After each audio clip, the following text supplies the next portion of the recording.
हमने शहर को दी एक नई पहचान, हम हैं सिंघानिया बिल्डकॉन।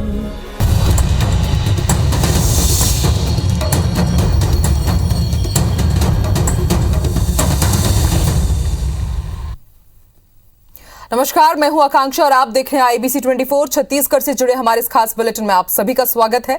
शुरुआत करेंगे इस बुलेटिन की और सबसे पहले बात करेंगे छत्तीसगढ़ के बजट की।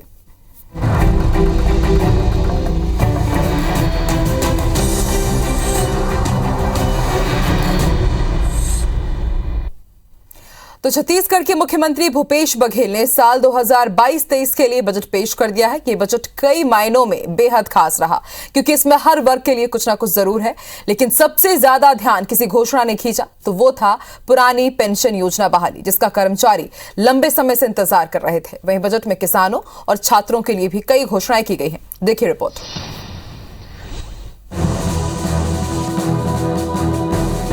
छत्तीसगढ़ की भूपेश बघेल सरकार ने बुधवार को वित्तीय वर्ष 2022-23 के लिए अपना चौथा बजट पेश किया। पिछले 2 साल से कोरोना संक्रमण और लॉकडाउन से जूझ रहे प्रदेश के हर वर्ग को मुख्यमंत्री से उम्मीद थी।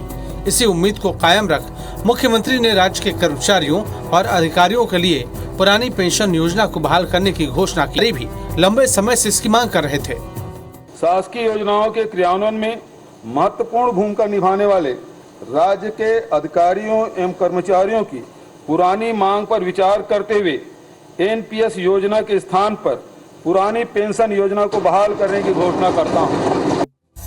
पुरानी पेंशन बहाली की घोषणा होते ही कर्मचारियों में खुशी का माहौल है, क्योंकि इससे प्रदेश के करीब 3 लाख कर्मचारियों को फायदा होगा।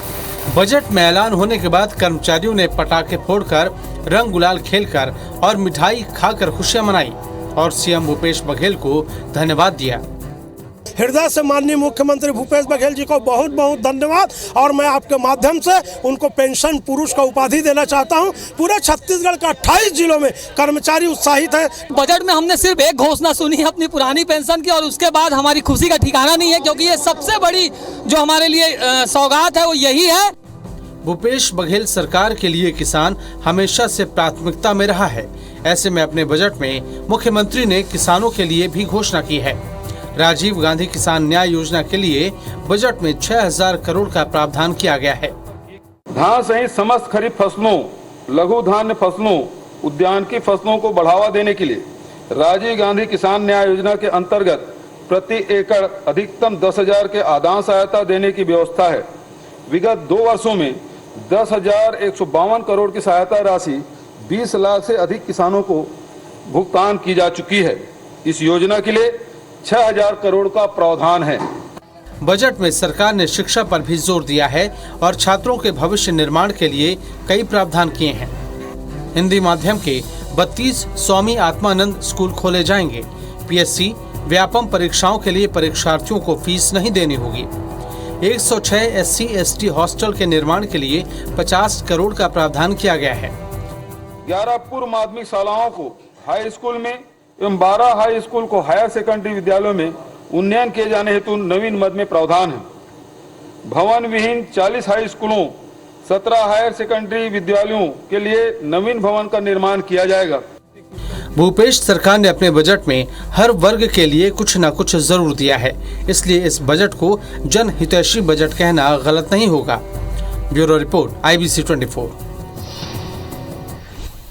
भूपेश सरकार ने अपने बजट में पंचायतों के विकास पर भी पूरा जोर दिया है और इसलिए जिला और जनपद पंचायत के लिए बजट में करोड़ों का प्रावधान किया गया है। वहीं विधायक निधि भी बढ़ाकर 4 करोड़ रुपए कर दी गई है। गौठानों के जरिए उद्योगों को बढ़ाने पर भी फोकस किया गया है ताकि इससे जुड़े लोगों का जीवन स्तर भी सुधर सके। इतना ही नहीं, स्वास्थ्य के क्षेत्र में भी बढ़ोतरी के लिए बजट में विशेष इंतजाम किए गए।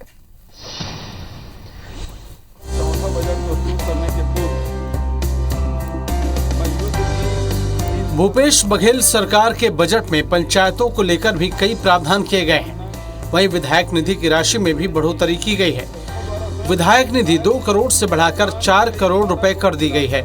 इसके अलावा पंचायत प्रतिनिधियों का मानदेय बढ़ाया गया है। जिला पंचायत विकास निधि योजना में 22 करोड़ का प्रावधान, जनपद पंचायत विकास निधि योजना में 66 करोड़ का प्रावधान, जिला पंचायत अध्यक्ष का मानदेय 15,000 से बढ़ाकर 25,000 किया गया है। जिला पंचायत उपाध्यक्ष का मानदेय 10,000 से बढ़ाकर 15,000 किया गया। जिला पंचायत सदस्य का मानदेय 6,000 से बढ़ाकर 10,000 रुपए प्रति माह किया गया। जिला पंचायत अध्यक्षों हेतु 15 लाख, उपाध्यक्षों हेतु 10 लाख एवं सदस्यों हेतु 4 लाख प्रति वर्ष के मान से जिला पंचायत विकास निधि योजना में 22 करोड़ का प्रावधान है। जिला पंचायत, जनपद पंचायत एवं ग्राम पंचायत के पदाधिकारियों के मानदेय में भी वृद्धि की गई है। भूपेश सरकार का ध्यान हमेशा कृषि, गांव और किसानों पर रहा है। इसके लिए वो समय समय पर कई योजनाएं बनाते रहते हैं। वहीं बजट में भी सरकार ने इस वर्ग का खास ध्यान रखा है। गौठानों को औद्योगिक पार्क के रूप में विकसित किया जाएगा। कृषि उत्पादों के भंडारण के लिए दुर्ग में इंटीग्रेटेड पैक हाउस बनेगा। मुख्यमंत्री रेशम मिशन के लिए 4 करोड़ 53 लाख का प्रावधान। भूमिहीन मजदूर सहायता राशि 6,000 से बढ़ाकर 7,000 रुपए की गई। इस प्रकार विगत 3 वर्षों के दौरान 9,77,000 नए किसानों का पंजीयन हुआ है एवं उपार्जित धान की मात्रा में भी 41 लाख मीट्रिक टन की वृद्धि दर्ज की गई है। वहीं स्वास्थ्य को लेकर भी बजट में खास प्रावधान किए गए हैं, जिसमें कई तरह की योजनाओं का समावेश किया गया है। 136 धन्वंतरी जेनरिक मेडिकल स्टोर्स की स्थापना होगी। सुकमा और जगरगुंडा में बनेगा 30 बिस्तर वाला सामुदायिक केंद्र। खैरागढ़ में 50 बिस्तर के सिविल अस्पताल के भवन निर्माण का प्रावधान। मुख्यमंत्री शहरी स्लम स्वास्थ्य योजना के लिए 50 करोड़ का प्रावधान। दुर्ग में 10 बिस्तर एनआरसी के लिए 45 नवीन पदों का सृजन। कुल मिलाकर बजट में जिला पंचायत से लेकर कृषि क्षेत्र तक और गौठानों से लेकर स्वास्थ्य तक का प्रावधान है। जनहितकारी बजट से निश्चित ही प्रदेश विकास की रफ्तार में सबसे आगे दौड़ेगा। Bureau report, IBC 24 Raipur.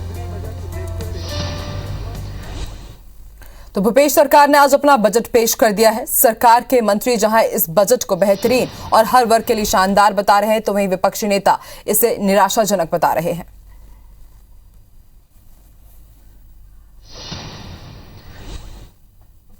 अलग अलग जो प्रावधान इसमें, चाहे सिंचाई के क्षेत्र में हो, शिक्षा के क्षेत्र में हो, स्वास्थ्य के क्षेत्र में हो, तो बहुत ही अच्छा बजट है और आम जनों को लाभ मिलेगा। विपक्ष को जनादेश इस बात के लिए ही है कि हर मामले में उनको कुछ है ही नहीं बोलना है, और इसलिए वो बोल रहे हैं। छत्तीसगढ़ बनने के बाद सबसे अच्छा बजट है।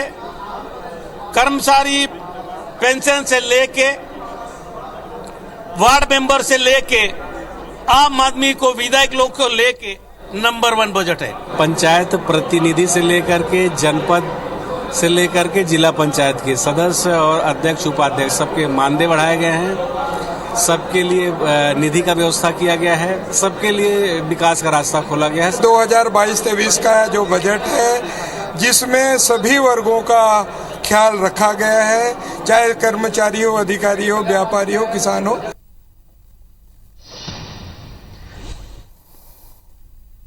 कोई नवाचार है ना, कोई नई पुरानी घोषणाओं को पूरा करने के लिए जन घोषणा पत्र के क्रियान्वयन के लिए कोई बात है।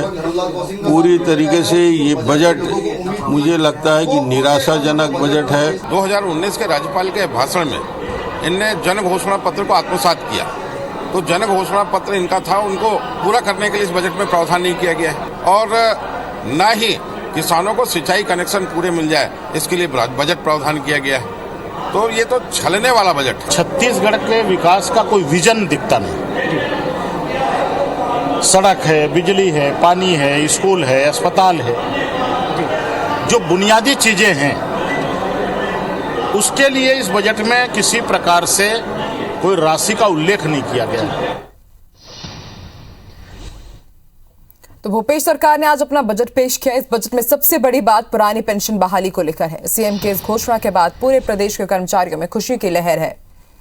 पूरे प्रदेश के कर्मचारियों ने होली से पहले ही होली मनाई। खुशी के गुलाल और एक दूसरे को उन्होंने बधाई दी और सीएम भूपेश बघेल का धन्यवाद किया। रायपुर, भिलाई, अंबिकापुर, गरियाबंद, सूरजपुर और पत्थलगांव की तस्वीरें आपके सामने हैं। कर्मचारी यहां बेहद खुश नजर आ रहे हैं।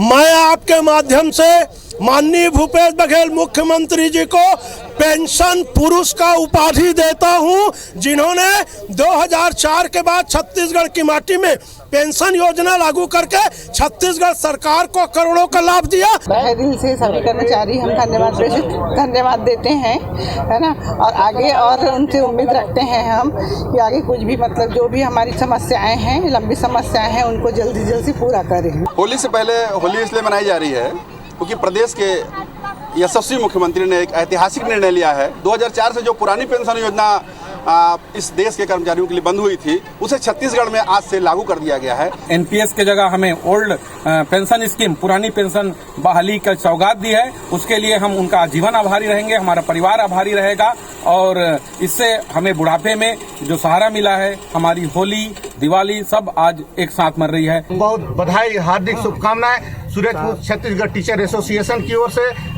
आपके द्वारा जो ऐतिहासिक निर्णय लिया गया है उसको आज यहाँ पर उल्लास, हर्षोल्लास के साथ ढोल नगाड़े और होली और दिवाली एक साथ मनाने के लिए इकट्ठा हुआ है। छत्तीसगढ़ के मुख्यमंत्री भूपेश बघेल उत्तराखंड दौरे पर रवाना हो गए हैं। रवाना होने से पहले उन्होंने कहा है कि हाईकमान ने जो जिम्मेदारी दी है वो उसे निभाने जा रहे हैं। वहां बहुमत आएगी तो सरकार बनाने की कवायद करनी है। साथ ही उन्होंने कहा कि अगर उत्तराखंड में कोई गड़बड़ी नहीं होती है तो स्पष्ट बहुमत मिलेगा। वहीं उत्तर प्रदेश को लेकर भी उन्होंने कहा कि रिजल्ट बहुत अच्छे आएंगे। वहीं प्रदेश के बजट को लेकर उन्होंने कहा कि राज्य के कर्मचारी पेंशन की लंबे वक्त से मांग कर रहे थे। कुल मिलाकर बजट सबके विकास वाला है। तो उत्तराखंड की जिम्मेदारी मुझे दी गई है और वहाँ जाके विधायकों से कल रिजल्ट आएगा, नए विधायकों से मुलाकात करनी है और बहुमत हमें मिलती है तो सरकार बनाने की जो कवायद है वो किया जाएगा। देखिए, मुझे लगता है कि उत्तराखंड में स्पष्ट बहुमत मिलेगा और कंफर्टेबल रहेगा और जिसमें गड़बड़ी नहीं होगी। लेकिन यदि ऐसी स्थिति आती है तो फिर आगे देखेंगे। छत्तीसगढ़ के 3 बड़े कारोबारी कन्हैया अग्रवाल, विनोद जैन और आशीष अग्रवाल के ठिकानों पर इनकम टैक्स का छापा पड़ा है। आईटी डिपार्टमेंट के छत्तीसगढ़ के अलावा मध्य प्रदेश की टीम भी रायपुर, कवर्धा, दुर्ग, सूरजपुर और जशपुर में कुछ कारोबारियों के दर्जनों ठिकानों पर आज सुबह पहुंची। मामला करोड़ों की टैक्स चोरी का बताया जा रहा है, जिससे जुड़े सबूत अब छापे के जरिए जुटाए जा रहे हैं। जिन कारोबारियों की यहां दबिश हुई है उनमें कवर्धा में कारोबारी कन्हैया अग्रवाल और जशपुर के कॉन्ट्रैक्टर विनोद जैन के रायपुर स्थित ठिकानों पर दबिश दी गई है। कन्हैया अग्रवाल के अशोका रत्न स्थित मकान और पंडरी के एक होटल स्थित दफ्तर में इनकम टैक्स के अफसर पहुंचे। कारोबारी के बाइक शोरूम और इलेक्ट्रॉनिक दुकानों की जांच कर रही टीम कागजात खंगालने में जुटी है। विनोद जैन के तेंदुआ स्थित चना फैक्ट्री और जीवन विहार स्थित घर में भी अलग अलग टीम जांच कर रही है। आयकर विभाग से जुड़े सूत्रों के मुताबिक टैक्स चोरी के इनपुट के आधार पर यह जांच की जा रही है। छत्तीसगढ़ के बाहर से भी कुछ अफसरों की टीम पहुंची है। कपड़ा और ज्वेलरी के कारोबार से जुड़े अन्य कारोबारियों के ठिकानों पर भी जांच जारी है। आयकर की कार्रवाई पर छत्तीसगढ़ के मुख्यमंत्री भूपेश बघेल ने कहा है कि मेरा गैस सही निकला। इनकी वर्किंग से पता चलता है कि जहां ये बौखलाते हैं वहां टीम भेजते हैं। आए ना, हाँ, तो मेरा गैस ठीक निकला। इनके वर्किंग से पता चलता है कि जहां ये बौखलाते हैं तो फिर वो भेजते हैं। जैसे वहाँ झारखंड के चुनाव हुए तो आईटी टीम आई थी, अब उत्तर प्रदेश के चुनाव हुए तो उसके पहले रिजल्ट आने से पहले भेज दिए। और इस बुलेटिन में फिलहाल इतना ही। आप देखते रहिए IBC 24। नमस्कार।